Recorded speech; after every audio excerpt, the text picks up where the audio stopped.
예수님께서 세리 레위를 부르셨고요. 레위는 자신의 집에서 모든 세리들을 모으고 예수님과 제자들을 초청하여서 잔치를 베풀었습니다.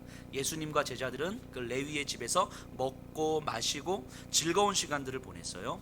그런데 그들을 바라보는 바리새인들의 마음은 불편하고 화가 났죠. 그래서 예수님의 제자들을 향하여서 비난을 퍼부었을 때 예수님께서 뭐라고 말씀하셨냐면, 내가 의인을 부르러 온 것이 아니라 죄인을 불러 회개시키러 왔노라, 이렇게 말씀하셨어요. 여기까지가 지난주의 내용입니다. 자, 그리고 오늘 본문이 나오는데요, 33절 보세요. 그들이 예수께 말하되 요한의 제자는 자주 금식하며 기도하고 바리새인의 제자들 또한 그리하되 당신의 제자들은 먹고 마시나이다. 지금 이 바리새인들의 말은 예수님한테 반박을 하고 있는 거예요. 세례 요한의 제자, 그 다음에 바리새인의 제자는 금식과 기도하는데 당신들의 제자는 먹고 마십니까? 라고 얘기하는데, 여기서 먹고 마시다 라는 말은요, 에스티우신 까이 이 피누신이라는 단어를 쓰는데, 이거는 관용어예요. 관용어, 관용구처럼. 그래서 그냥 먹고 마시다라는 말을 붙인 건데, 이 말을 그냥 관용구처럼 쓰는 거예요. 일상적으로 보면 이런 거죠. 놀고 있네, 뭐 이런 거. 이거를 조금 더 시장 언어로 쓰면 좀 표현이 그렇게 나지만 자빠졌네, 뭐 이런 표현이에요. 그러니까 이게 되게 비하하고 경멸적 표현이거든요. 이런 표현으로 관용적으로 쓰는 거예요. 그러면 바리새인들은 지금 금식과 기도라는 매우 거룩한 종교적 행위와, 그리고 이 지하고 자빠져 있는 이 세속적 행위를 대조하면서 예수님께 반박을 하고 있는 거예요. 그냥 코너로 몰고 있는 거죠. 누가 봐도 금식과 기도는 거룩한 종교적 행위고 당신들은 지금 자빠져 있는 거고, 그러니까 이게 됩니까? 라는 거죠. 자, 그러면 당시의 금식이 어떤 의미였는지를 조금만 더 생각해 보면 이 말이 조금 더 실감이 날 것 같아요. 유대인들에게 금식은 하나님이 지정해 주신 규례예요. 1년에 한 번 대속죄일에 그들은 금식을 합니다. 하나님께서 그들의 모든, 이미 백성 삼아 주신 그들의 모든 죄를 또다시 용서해 주시기 위하여서 1년의 대속죄일을 이렇게 정해 주셨어요. 그래서 왕이신 하나님께 우리의 모든 죄를 다 고하고 용서를 구하면 하나님은 용서해 주시는 거죠. 그래서 그들은 하나님의 은혜를 구하고 하나님의 뜻을 간절히 구하기 위해서 그 기다림의 시간으로 금식을 했어요. 자, 시간이 흐를수록 유대인들은 하나님의 은혜를 구해야 될 일들이 점점 많아진 것 같아요. 심지어 이스라엘 백성이 바벨론에 무너지잖아요. 식민지가 되었을 때 그들은 나라가 무너진 날을 기념하기 위하여서 금식을 합니다. 그래서 그것이 포로 귀환 이후에도 계속해서 우리가 범죄하여서 하나님께서 진노해서 우리나라를 치셨던 그 날을 기억하기 위해서 금식을 했어요. 그러면서 하나님의 은혜를 사모하며 살겠다는 그 결심이었죠. 이것이 시간이 한참 흘러가면서 바리새인의 요때에 오면, 이 바리새인들은 하나님의 말씀인 율법을 우리의 일상에 구체적으로 적용하면서 살아가는 데 관심이 있었거든요. 그래서 일상에 여러 가지 어떤 규칙들을 막 정해놓는데, 그렇게 매일매일 살기를 구하고 또 그렇게 살아갈 수 있기를 구했어요. 그래서 이들은 매주 월요일과 매주 목요일에 금식을 했어요. 이거는 이제 하루짜리 금식이었던 거죠. 그러니까 이 유대인들에게 있어서 금식은 하나님께서 정해주신 규례와 또 그들의 삶 속에서 구전의 전통으로 만들어진 규례가 합쳐져서 하나님의 은혜를 구하고 기다리는 시간으로서의 의미가 있었어요. 그 금식을 한다는 건, 우리는 하나님을 기다립니다, 우리는 하나님의 은혜를 기다립니다, 이런 의미가 있었던 거죠. 그러니까 유대인들에게 이 금식이라고 하는 것은 자신들이 하나님을 할 수 있는 최선의 것이었어요. 그러니까 세례 요한과 바리새인의 제자들이 금식을 한다는 건 너무 당연한 일이었을 것이고요. 왜냐하면 하나님의 은혜를 구하는 자들이었으니까. 오히려 금식을 안 하는 것이 불경한 일이고 하나님의 은혜를 구하지 않는 일인 거죠. 금식을 안 한다는 것. 이들에게는 그랬어요. 그런데 바리새인들이 볼 때에 예수님과 그의 제자들은 금식은커녕 이게 먹고 마시고 진짜 이렇게 자빠져 있는 거예요, 이들이. 자, 그게 32절에 보세요. 예수님께서 그 바로 전에 뭐라고 말씀하셨는지, 내가 의인을 부르러 온 것이 아니요 죄인을 불러 회개시키러 왔노라. 자, 회개시키러 왔대잖아요. 그 회개하려면 뭐 해야 되는 거예요? 금식해야 되는 거잖아요. 회개로 부름을 받은 자들이 금식을 해야 되는데 오히려 금식은 안 하고 먹고 마시고 지금 자빠져 있는 거예요. 그러니까 바리새인들이 볼 때에 앞뒤가 안 맞는 거예요. 예수님의 말은 앞에서는 분명히 회개시키러 왔다라고 이야기해놓고서 그럼 당연히 금식해야 되는, 금식 안 하고 먹고 마시고 있는 당신의 말은 앞뒤가 안 맞지 않습니까? 지금 이렇게 반박하고 있는 거예요. 이 바리새인들이, 이 33절은요. 근데 만일 이 장면을 우리가 예수님과 바리새인의 대화라고 생각하지 않고 그냥 모르고 그냥 이 말을 듣는다고 생각해보면 어쩌면 우리는 이 바리새인들의 말에 동의하고 있을지도 몰라요. 지금 우리는 이건 바리새인들의 말이고 예수님의 대화니까 이 바리새인들이 뭔가 잘못했겠구나라고 선입견을 가지고 보니까 이제 보지만, 만약에 몰랐다면 이들의 논리가 너무 당연한 거예요. 그것도 믿음의 이름으로 이루어지는 것이고 하나님의 은혜를 기다리면서 행하고 있는 거고, 그리고 예수님 분명히 회개를 이야기했고, 그럼 당연히 금식하며 하나님의 은혜를 기다려야 되는 건 당연한 건데 아니니까. 이 바리새인들에게 있어서는 그러니까 자신들에게는 어떤 오류가 있을 거라고는 생각하지도 못하고 있는 거죠. 너무 맞는 말이니까. 근데 이걸 보면서 우리가 바리새인들은 되게 진정성 없이 형식만 추구하는 사람이다, 이렇게 생각하시면 안 돼요. 그들은요 마음을 다해서 행하고 있는 거예요. 진정성 있게 하나님을 따르기 위해서 전심을 다하고 있는 사람이에요. 되게 마음 없이 그 형식만 있는 이런 사람이라고 생각하시면 안 돼요. 율법주의를 마치 형식주의 이렇게 생각하시면 안 돼요. 율법주의에 그들은 전 삶을 다 걸고 있는 거예요. 목숨을 걸고 있는 거라고요. 근데 이제 다시 생각해 봐야 되는 거예요. 우리가 흔히 이런 생각을 할 때가 있어요.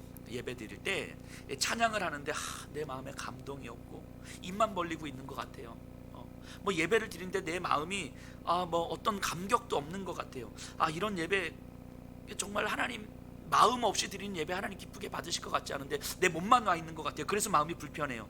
뭐 이런 내 온 마음을 다해서 찬양하고 싶은데, 내 온 전심을 다해서 찬양하고 싶은데, 이런 생각을 하시는 분들이 굉장히 많으신 것 같아요.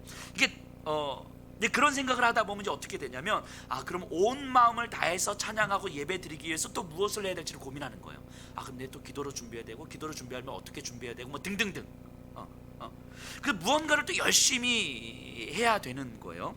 근데 이런 생각들이 틀린 건 아닌데 거기에 이렇게 집중하다 보면 내가 전심으로 예배 드리기 위해서 필요한 것들에 계속 관심을 갖게 되는 거예요. 그러니까 내가 개인적으로 준비와 그리고 음향과 찬양과 뭐 등등 이런 어떤 이런 것들이 이제 그러면 뭔가 음향이 좀 빵빵하면 내 마음이 조금 더 집중 잘 될 것 같고, 뭐 마이크가 좀 더 좋으면 내 마음이 조금 더 집중 잘 될 것 같고, 그것과 더불어서 내가 기도를 준비하면 더 마음이 잘 될 것 같고, 뭐 등등. 근데 실제는 이게 좀 틀렸다고 말할 수는 없지만 틀린 거죠. 실제는 우리가 기쁜 마음으로 예배를 드려서 하나님이 기쁘게 받으시는 게 아니죠. 우리의 마음이 막 좋은 상태에서 예배를 드려서 하나님이 예배를 기쁘게 받으시는 게 아니죠. 때로는 예배를 드리는 우리 마음이 지옥 같을 수도 있고, 아침에 교회 오기 전에 부부싸움 대판해가지고 막 마음이 막 화가 분노가 나 있을 수도 있어요. 그럼에도 불구하고 이미 우리를 기쁘게 받으시는 하나님이시기 때문에 우리 예배를 기쁘게 받으시는 거예요. 하나님이 이 예배를 기쁘게 받으시는 건 내 마음의 상태하고 다른 거예요. 그건 내 문제인 거죠. 내 마음에 따라서 하나님이 이 예배를 기쁘게 받으시냐 아니냐가 아닌 거예요. 이미 하나님께서는 예수 그리스도를 통하여서 우리를 기쁘게 받아주셨어요. 받아주실 게 아니라 받아주신 거예요. 그래서 우리의 예배를 기쁘게 받으시는 거예요. 그런데 우리의 예배가 내 마음, 물론 내 마음을 준비한다는 차원에서는 이런 고민을 하는 건 유익한 거죠. 그런데 여기에 너무 집중하다 보면 우리도 모르게 바리새인들을 닮아가는 거예요. 우리도 모르게. 왜냐하면 관심의 중심이 여전히 나에 있기 때문에 정말 최선을 다해서 온 마음을 다해서 내가 무엇을 할 것인가, 그래서 나에게 어떤 감동과 은혜가 있는가, 하나님이 어떻게 기쁘게 받으시는가의 문제가 아니라 내 안에 어떤 감동이 있는가, 내 안에 어떤 은혜가 있는가, 그것을 위해서 내가 어떤 최선을 다할 것인가, 나에게 집중되어 있기 때문이에요. 바리새인들이 나쁜 마음을 갖는 사람들이 아니잖아요. 최선을 다해서 하나님의 은혜를 구했고 최선을 다해서 하나님의 뜻을 기다렸던 거예요. 그래서 금식도 하고 있는 거라고요. 그런데 그렇게 나에게 집중되어 있으면 우리도 모르게 어느 순간 그 열심에 대한 보상을 기대하게 돼요.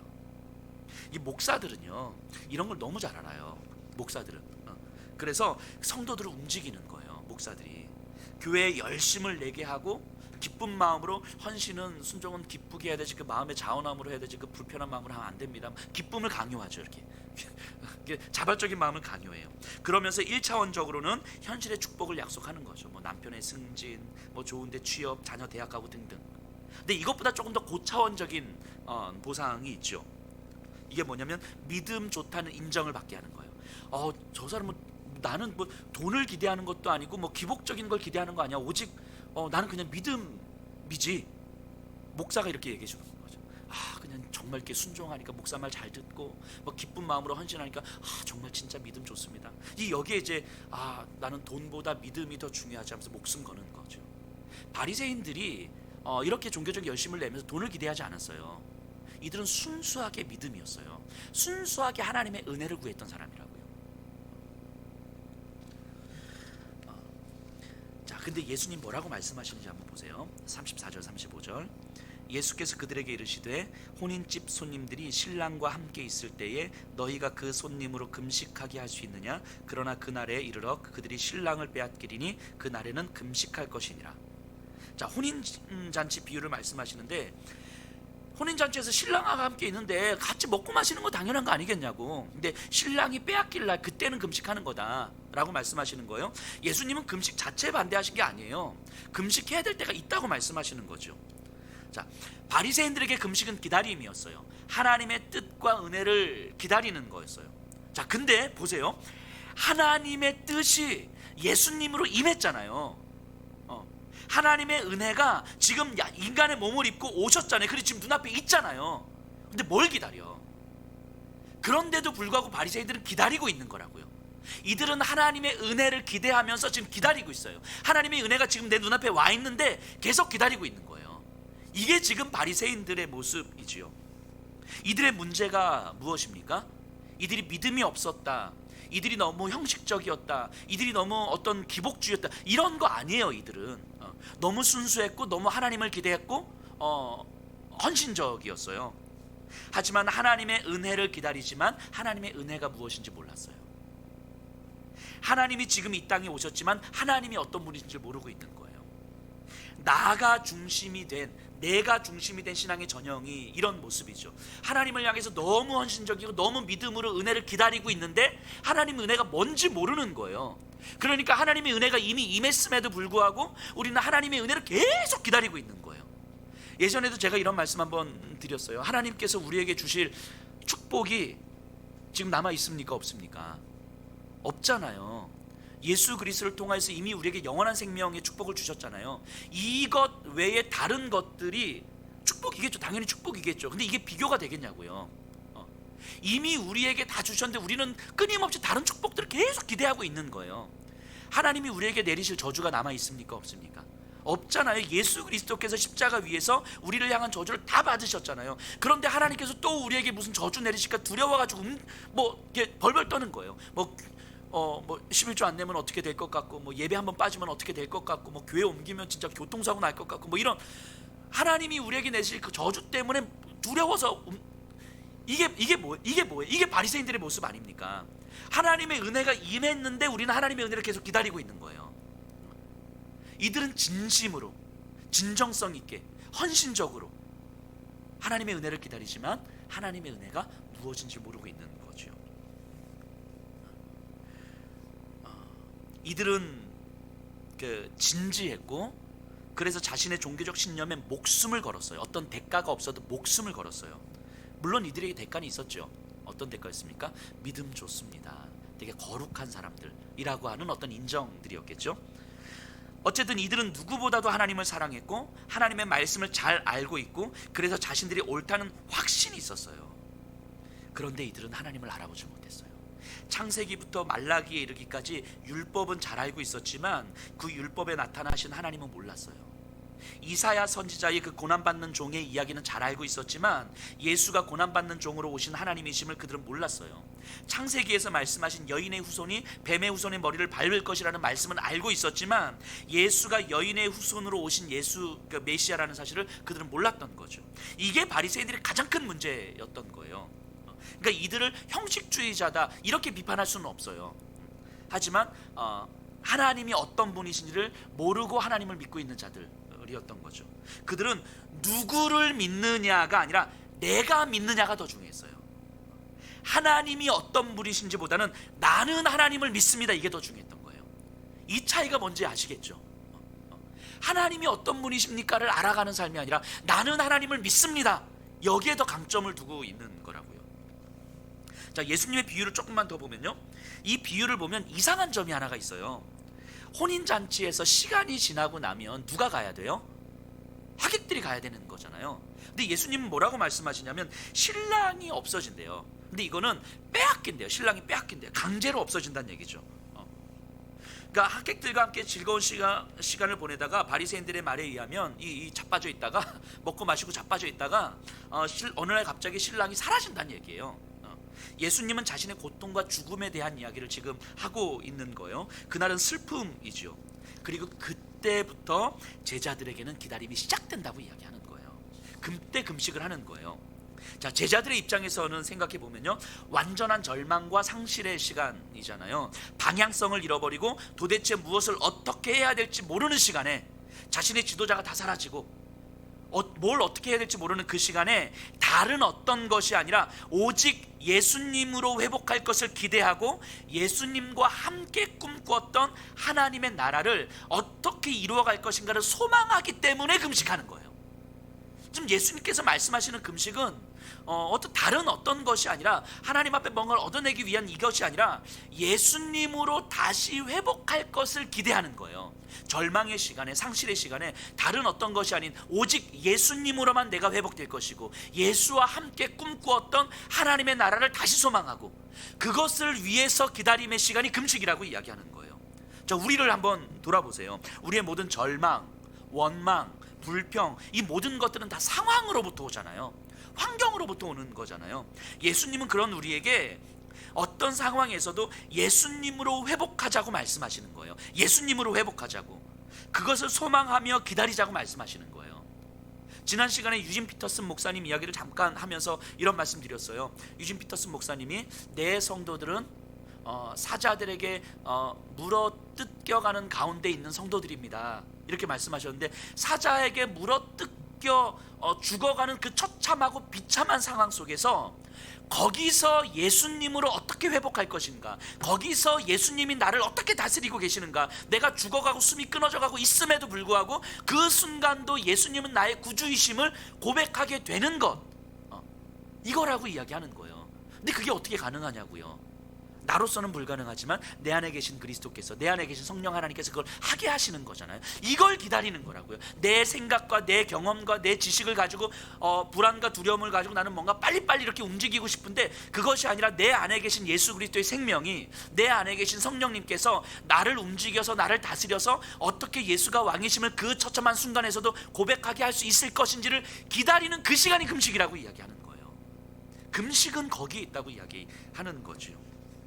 물론 하나님은 우리를 통해서 어떤 상황의 변화와 환경의 변화를 통해서 알려주시고 깨닫게 하시기도 하시겠지만, 그런데 우리는 계속 거기에 집중되어 있는 거죠. 우리의 기도는 예수로 회복되기를 기다리는 것이 아니라 끊임없이 상황이 나아지기만을 위해서 금식하고 기도하고 있는 거 아니겠습니까? 그런 금식은 하나님을 향한 단식 투쟁이지 금식이 아니잖아요. 하나님을 향해서 단식 투쟁하는 게 머리 하나님 이렇게. 예수님이 부활하시고 승천하실 때 제자들에게 이렇게 말씀하셨어요. 너희는 예루살렘을 떠나지 말고 내게서 들은 바 아버지께서 약속하신 것을 기다리라. 이 누가는요, 어찌 보면 이 금식 이야기를 하면서 사도행전 1장 6절에서 8절 이 말씀을 염두에 두고 썼을 것 같아요. 자, 제자들은 입장에서 생각해 보세요. 예루살렘을 떠나지 말고 기다리라는데 제자들에게 예루살렘은 어떤 의미였어요? 예루살렘은 정말 자신의 모든 걸 걸고 최선을 다했으나 모든 것을 잃어버렸던 곳이 예루살렘 아닙니까? 완전한 실패의 장소 아닙니까? 예수님께서 십자가에서 죽으신 곳, 제자들이 모든 것을 다 잃어버린 장소가 예루살렘이잖아요. 예루살렘은 제자들에게 실패의 공간이고 절망의 공간이죠. 그런데 예수님은 예루살렘을 떠나지 말고 기다리라고 말씀하신 거예요. 그리고 제자들은 기다렸어요. 아마 그때 금식했을 거예요. 제자들은 실패와 절망의 장소에서 상황과 환경의 변화가 아니라 다시 예수님이 우리를 인도하실 것이며 우리를 살게 하실 것이며 다시 하나님의 나라를 꿈꾸게 하실 것을 기다렸을 거예요. 마가의 다락방에서 그렇게 금식하며 기다리고 있을 때 오순절에 이르러 성령은 그들에게 임했고 그들은 예수님으로 다시 일어났고 하나님의 나라를 꿈꾸며 살게 됩니다. 제자들에게 금식은 예수님을 기다리는 시간이었어요. 예수님으로 다시 회복하기를 기대하고 소망하는 시간이었어요. 지금 누가는요 당시의 성도들에게 참된 금식에 대해서 이야기를 해줍니다. 금식 자체가 아니라 예수님으로 회복되기를 간절히 갈망하는 영적 상태, 예수님과 함께 지금 여기에서도 하나님의 나라를 꿈꾸는 삶을 말하고 있는 거예요. 내가 비참하고 내가 박해를 받고 있는 상황이어서 내가 아무것도 못하고 그냥 위축되는 삶이 아니라 지금 그런 상황에서도 예수와 함께 일어나서 하나님의 나라를 어떻게 꿈꿀 것인가, 그래서 하나님께서 관심 가지시는 버려진 고아 아이 한 사람을 어떻게 내가 빵 한 조각 나누어 줄 것인가를 고민할 수 있도록 만드는 거예요. 그게 금식이라고 이야기하는 거예요. 그것이 이사야 선지자가 58장에서 이렇게 이야기를 하시죠. 내가 기뻐하는 금식은 하면서 이야기합니다. 뭐라고 말씀하시냐면 줄인 자에게 내 양식을 나누어 주며 유리하는 빈민을 집에 들이며 헐벗은 자를 보면 입히며 또 내 골육을 피하여 스스로 숨지 아니하는 것이 아니겠느냐. 하나님께서 내가 기뻐하는 금식은 이런 거라고 이야기하는 거예요. 무슨 의미입니까? 오늘날 우리에게로 좀 적용시켜 보면 코로나로 인해서 마음이 지쳐 있고 교회의 이런 상황으로 인하여서 좀 힘이 들고 가정 경제는 어려워지고 마음의 억울함과 분노와 불안감이 섞여서 어쩔 줄 몰라 하고 있는데 이때 하나님의 마음을 간절히 구하는 거예요. 하나님, 우리 집 앞에 오픈한 지 한 달밖에 안 된 그 꽈배기 가게 사장님이 계시는데 이게 장마로 코로나로 그래서 이 사업을 지금 계속 해야 되나 말아야 되나, 오픈한 지 한 달 된 사장님이 이런 고민을 하고 있는데 하나님, 그 사장님이 사업을 접지 않도록 살 길을 열어주십시오. 그리고 하나님, 내가 할 수 있는 일이 과연 무엇입니까? 기도하는 거죠. 이번에 상품권 나눠드렸잖아요. 하나님, 내가 상품권을 나눠드린 혼자 사시는 그 어르신 계시는데 하나님, 그분 외롭지 않게 해주십시오. 제가 할 수 있는 일이 과연 무엇입니까? 저희 교회 7층 PC방이 지금 영업 중지당했거든요. 그 공지를 보면서 제가 너무 마음이 아픈 거예요. 이렇게 기도하는 거죠. 하나님, 이 PC방이 7층 PC방이 영업 중지 당했는데 그분들의 생계가 걱정이 됩니다. 빨리 영업할 수 있도록 길을 열어주십시오. 그리고 제가 조금의 위로가 될 수 있는 그 기회와 시간을 만들어 주십시오. 하나님, 제가 할 수 있는 일이 무엇입니까? 이렇게 기도하면서 할 일을 찾는 거죠. 이런 걸 사명이라고 하죠. 하나님께서 기뻐하는 금식은 이런 거라고 이야기하는 거예요. 어린 소자에게 물 한 잔 대접해 주는 것이며 헐벗은 자를 입혀주는 거라고 이야기하는 거예요. 왜냐하면 그 행위의 문제가 아니라 그게 하나님의 마음이기 때문인 거죠. 그 한 살을 바라보시는 하나님의 마음이 그렇고 그 마음을 품기 때문에 하나님의 마음을 품는 금식과 기도를 하면서 그 마음으로 우리가 움직이는 거 아니겠습니까? 근데 이거는 밥 안 먹는 것보다 더 어려워요. 진짜 그 밥 안 먹고 곡기를 끊는 것보다 더 어려운 일이라고. 이런 금식은 밥 안 먹는 금식보다. 금식의 기준이 내가 아니라 하나님이기 때문에 밥을 안 먹는 금식보다 더 어려운 금식이지만 사실은 그것이 우리가 마땅히 해야 될 금식이라고 이야기를 하는 거예요. 반면에 바리새인들은 하나님의 마음을 알지 못한 채 하나님을 향해서 금식하는 거예요. 그러니까 금식을 하면서 금식하지 않는 자들을 판단하는 거죠. 금식을 하면서 저들을 바라보는 하나님의 마음이 어떤지를 품지를 못하는 거죠. 근데 이건 금식뿐만이 아니겠죠. 하나님의 마음을 알지 못한 채 예배를 드리고 하나님의 마음을 알지 못한 채 정말 밤낮 기도하고 헌신할 수도 있는 거예요. 그렇게 믿음 좋다고 인정받을 수도 있는 거죠. 예수님은 이 바리새인들의 종교적 열심과 예수님의 이야기를 조금 더 분명하게 하기 위해서 이제 비유를 들어 말씀하시는데 36절부터 39절이에요. 또 비유하여 이르되 새 옷에서 한 조각을 찢어 낡은 옷에 붙이는 자가 없나니 만일 그렇게 하면 새 옷을 찢을 뿐이요 또 새 옷에서 찢은 조각이 낡은 것에 어울리지 아니하리라. 새 포도주를 낡은 가죽 부대에 넣는 자가 없나니 만일 그렇게 하면 새 포도주가 부대를 터뜨려 포도주가 쏟아지고 부대도 못 쓰게 되리라. 새 포도주는 새 부대에 넣어야 할 것이니라. 묵은 포도주를 마시고 새 것을 원하는 자가 없나니 이는 묵은 것이 좋다 함이니라. 자, 그냥 이 내용 액면가 그대로 보면요. 자, 헌 옷을 수선하기 위해서 새 옷에서 옷자가 떼가지고 이렇게 붙이면 이게 어리석은 일이라는 거예요. 왜냐하면 헌 옷은 이미 수축이 다 됐잖아요. 이렇게 빨래하면 막 줄고 그러잖아요. 이렇게 막 주름지고 막 이러잖아요.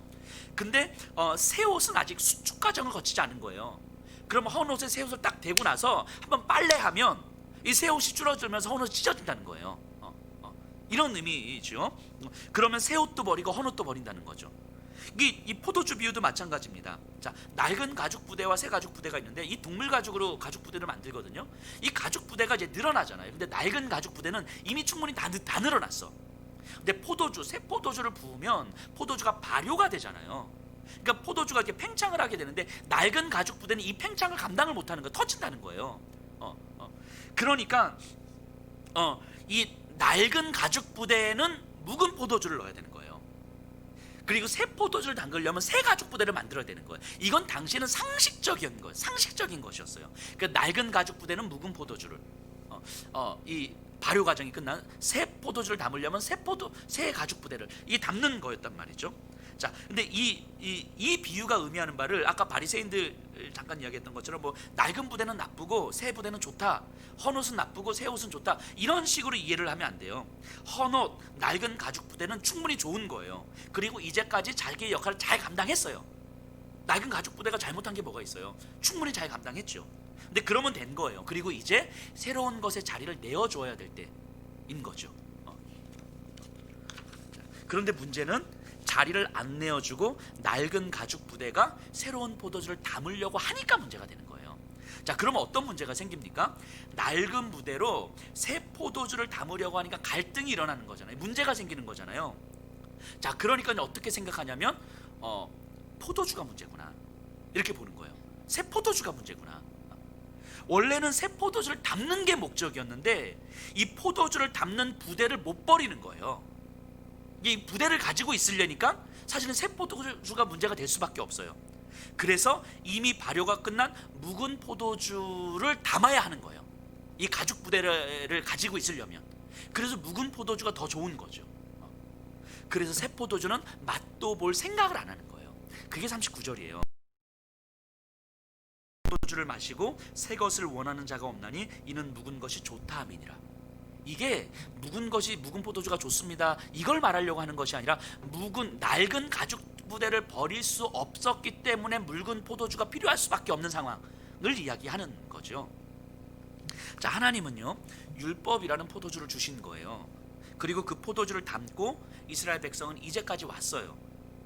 그런데 이제 하나님은 그 율법의 역할은 다 했고 세상의 구원을 위해서 예수님이라는 새 포도주를 주셨어요. 예수님을 받아들일 이제 새 가죽 부대가 필요한 거죠.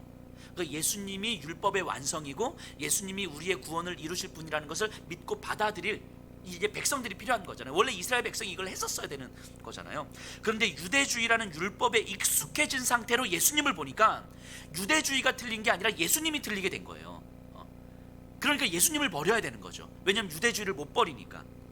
자신들을 바꾸려 하기보다는 하나님을 자신들에게 맞추고 있는 거예요. 지금 이 모습이요.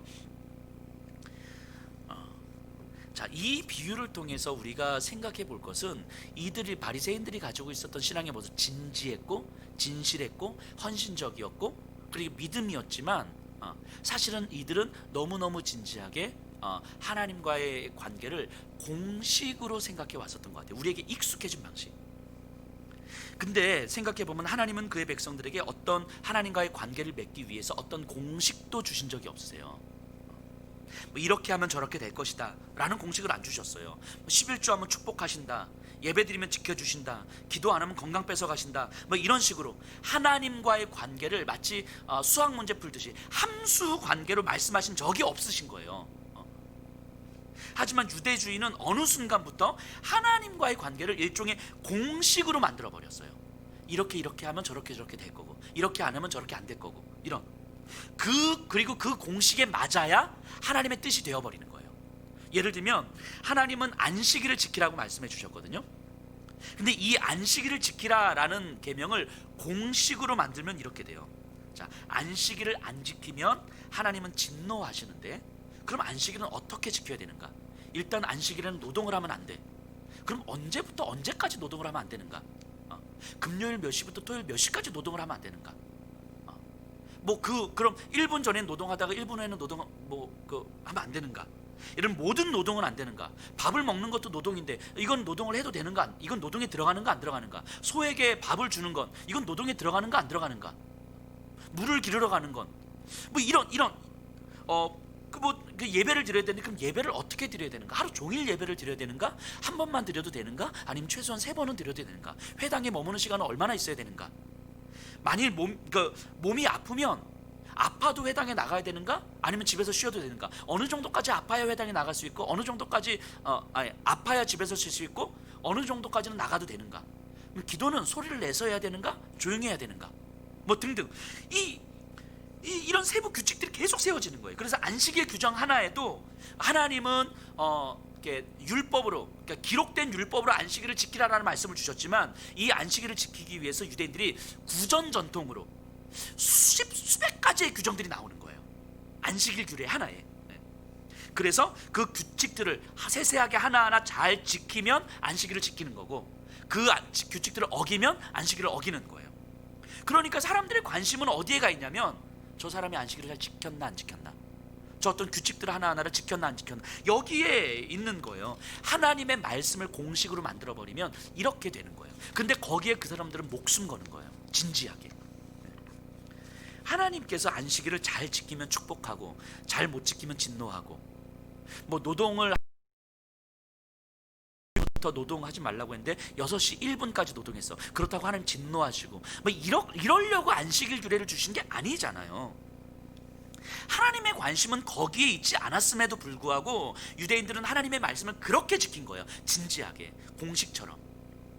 자, 안식일을 지키라는 말씀은 우리가 다음 주가 이제 안식일에 대한 이야기를 하겠지만, 일상의 분주함에 묻혀 살지 말고 하나님의 말씀을 듣고 하나님의 마음으로 일상을 살 수 있는 시간을 가지라는 거잖아요.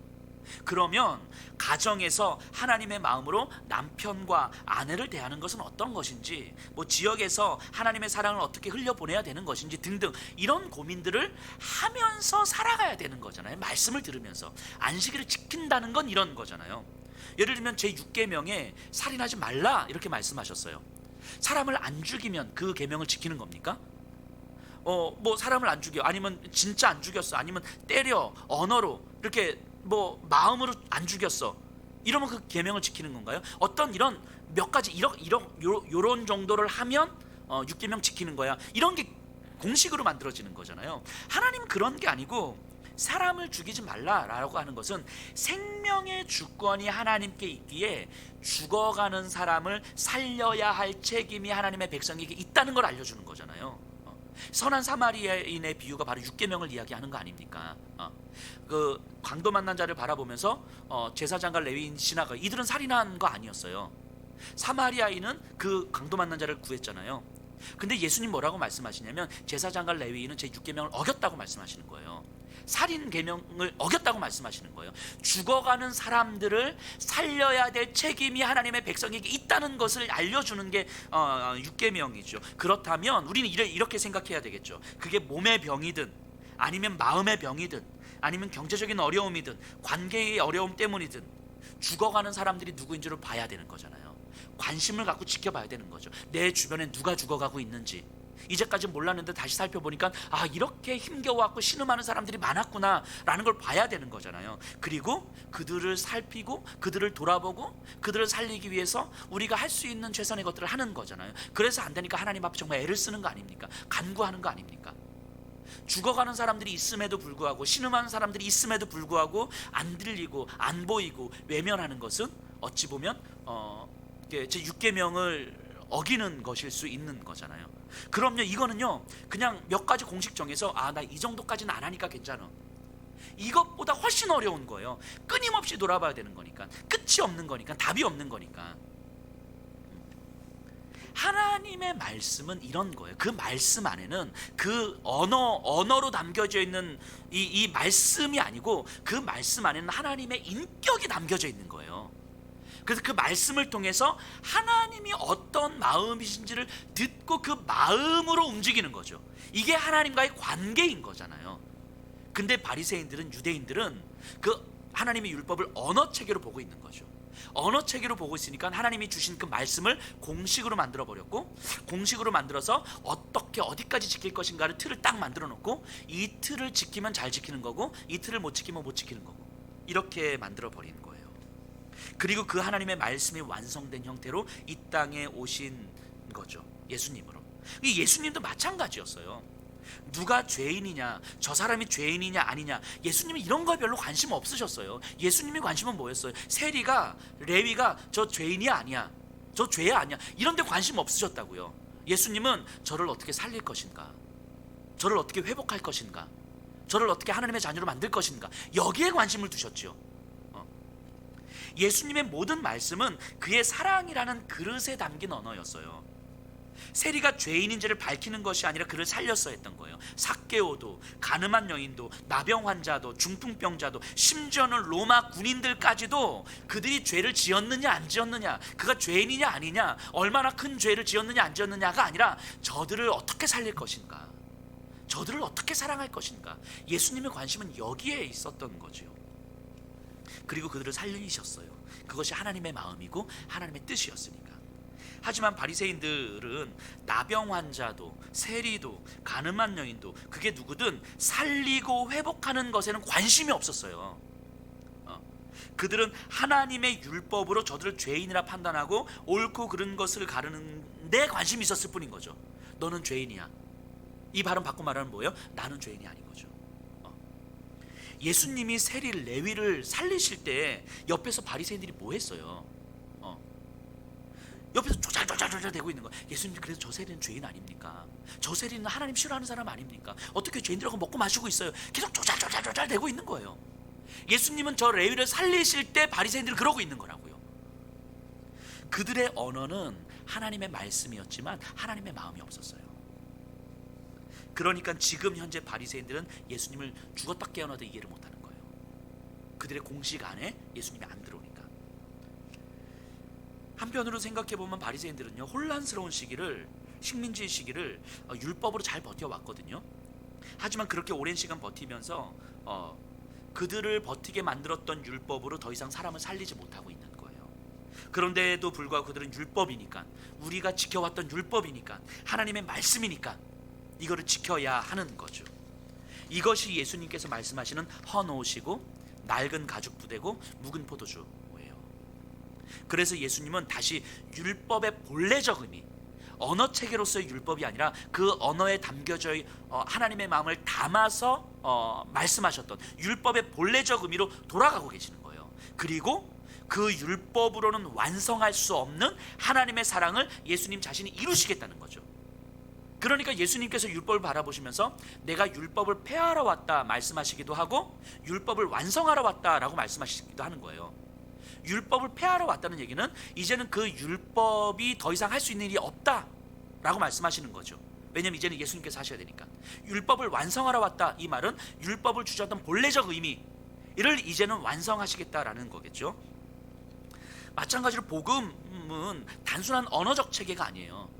예수가 하나님의 아들입니다라고 언어로 이게 선포한다고 해서 이 말 자체가 능력이 있는 게 아니에요. 이 말에 담겨져 있는 하나님의 그 인격적 사랑인 거죠.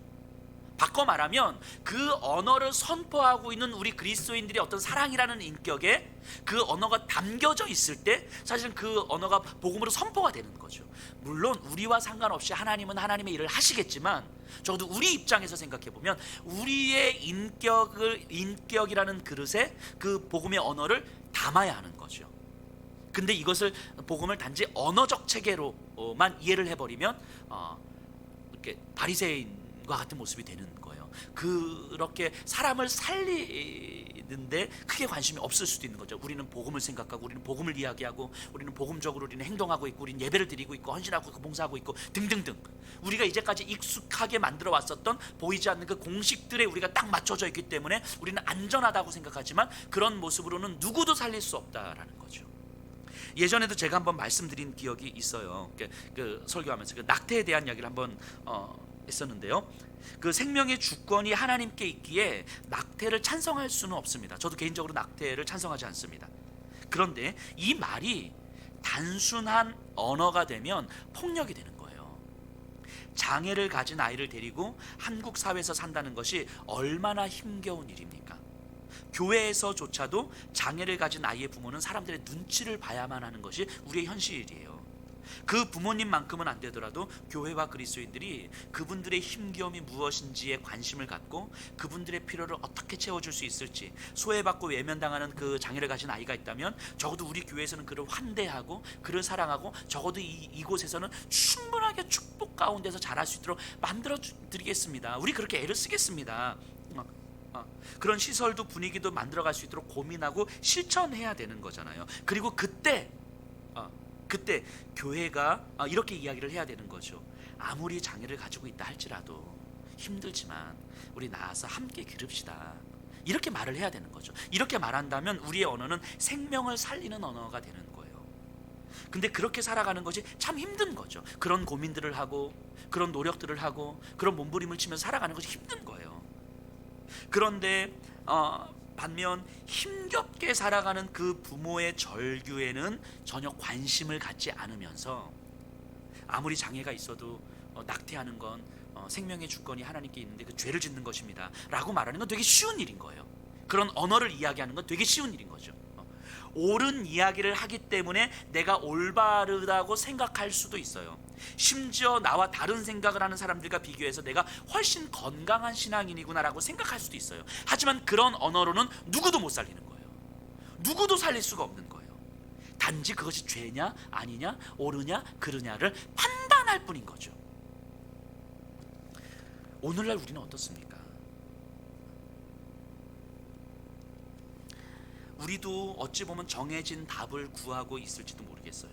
아니 이미 우리에게 정해져 있는 답에 모든 것을 맞추고 있을지도 모르겠어요. 어떤 공식을 가지고 있지 않습니까? 한번 생각해 보세요. 예를 들면 저는 낙태에 반대합니다. 그럼 내가 그리스도인이 되는 것입니까? 아니잖아요. 저는 술, 담배 안 해요. 그게 그리스도인이 되는 거예요? 저 교회 나가요. 저 어제 예배 드렸어요. 저 헌금 많이 했고 봉사 많이 했어요. 그러면 그리스도인이 되는 것입니까? 아니잖아요. 나는 저 사람들과 달라요. 그런다고 그리스도인이 되는 게 아니잖아요. 그런 것들로 그리스도인의 정체성을 세울 수는 없는 거잖아요. 근데 그런 방식으로 그리스도인으로 살아가는 건 쉬운 거예요. 예배드리고 봉사하고 헌신하고 저들과 다르고 교회에서 말하는 어떤 나는 그런 입장에 반대합니다. 나는 그런 거에 동의하지 않습니다. 이런 방식으로 그리스도인으로 살아가는 건 쉬운 거예요. 그게 묵은 포도주를 좋아하는 거죠. 그런 게. 근데 그런 방식으로는 누구도 살리지 못해요. 그래서 어찌 보면 많은 한국의 성도님들이 목사에게 답을 구하고 있는 것 같아요. 목사에게. 그런 목사들이 너무 잘 하잖아요. 목사가 답을 정해주면 따라가면 되니까 이거 하지 마라 그러면 안 하면 되고 저거 해라 그러면 하면 되는 거고 이게 옳다 그러면 그렇게 믿으면 되는 거고 저게 틀렸다 그러면 그냥 틀렸다고 믿으면 되는 거예요. 내가 직접 예수님의 마음을 품고 지금 내 삶의 현장 여기에서 애를 쓰고 매일매일 새롭게 몸부림치는 건 이건 어렵거든요. 답이 없는 내일을 보면서 오늘을 살아간다는 건 불안하고 힘든 거예요. 그러니까 답이 있었으면 좋겠고 믿음이라는 선명한 길이 있었으면 좋겠고 근데 그거는 목사님이 잘 아니까 목사님이 답을 제시해 줬으면 좋겠고 근데 우리 목사님이 그걸 제시하니까 그게 맞는 거야. 이런 신앙이 한국 교회 안에 너무 만연해져 있는 거 아닙니까? 그렇게 목회자들은 성도들을 길들여 왔고 성도님들은 길들여져 왔죠. 하지만 예수님은 정해진 답이 없다고 말씀하시는 거예요. 왜냐하면 예수님이 답이니까. 예수님이 길이고 예수님이 진리고 예수님이 생명이니까. 근데 우리는 계속해서 예수님께 가는 또 다른 어떤 공식이 있는 길을 계속 원하는 거예요. 하나님께 가는 또 다른 길을 계속 방법을 계속 원하는 거예요. 그게 아니라 그냥 예수님이 길이고 진리고 생명이라고 말씀하시잖아요. 나를 살리신 예수님이 답이고 여전히 누군가를 살리시는 예수님이 답인 거예요. 목사가 답이 아니라고요. 목사가 답을 제시해 줄 수가 없다고요. 목사가 할 수 있는 일은 뭐냐면 답이 없는 오늘, 불안하고 두렵지만 그럼에도 불구하고 우리에게 유일한 답은 예수 그리스도일 수밖에 없다라는 것을 가르쳐 주는 게 목사인 거지, 목사 따라오면 예수님 만날 수 있어요, 이게 아니라고요. 목사 따라오면 천국 갈 수 있습니다, 이런 게 아니라고요. 예수님으로 살 수 있도록 도와주는 역할이 목회자인 거잖아요. 답을 제시해 주는 사람이 아니라고요. 그래서 오늘 지금 여기에서 예수님으로 다시 회복하는 것, 예수님으로 불안한 오늘을 또 살아가는 것, 예수님으로 무너진 내 마음을 다시 세우는 것, 그래서 예수님이 아니면 정말 아무것도 아니라고 고백하게 되는 것, 그것이 오늘 우리에게 경험되는 복음이에요. 그래서 그 복음은 머릿속에 차곡차곡 저장되는 게 아니라 내 마음을 움직여서 내 마음 깊은 곳으로 들어와서 내 영혼 깊은 곳으로 들어와서 나에게 공식처럼 만들어져 있는 어떤 종교적 행위들과 신앙의 내 안에 미리 결론부터 나와 있는 어떤 신앙의 답들과 내 욕망의 질서들을 다 깨트리고 다 흔들리고, 그리고 그 밑바닥부터 예수님으로 다시 세우는 거예요. 그게 복음이죠. 그렇기 때문에 그것 위에서 우리가 예배도 드리는 거고, 그것 때문에 우리가 말씀 앞에 서는 거고, 그것 때문에 우리가 기도하는 거고, 그리고 그 경험이 우리에게 유일한 소망이라는 걸 알기 때문에 또 다른 누군가에게 이 소망을 이야기해 줘야 되는 거잖아요. 그게 사랑이고 그게 긍휼 아닙니까? 그리고 이것이 아니면 우리의 삶에 그 어떤 것도 답이 될 수 없다라는 것이 알기 때문에 처절하고 비참하고 절망적 상황 속에서도 예수님 한 분만을 바랄 수밖에 없는 거죠. 그게 교회고 그게 그리스도인 아닙니까? 그래서 사도 바울이 고백했던 것처럼 내가 그리스도와 함께 십자가에 못 박혔나니 그런즉 이제는 내가 사는 것이 아니요 내 안에 계신 그리스도께서 사는 것이라. 이것이 우리의 삶의 전 일상 속에서 고백되기를 사모하며 기다리면서 가는 거예요. 오늘 예배 이후에 우리가 그 삶을 소망하는 거예요. 또 무너진다 할지라도 또 소망하는 거예요. 그게 오늘 우리에게 선포된 복음 아닙니까? 그 복음으로 살아가십시다. 우리 다 같이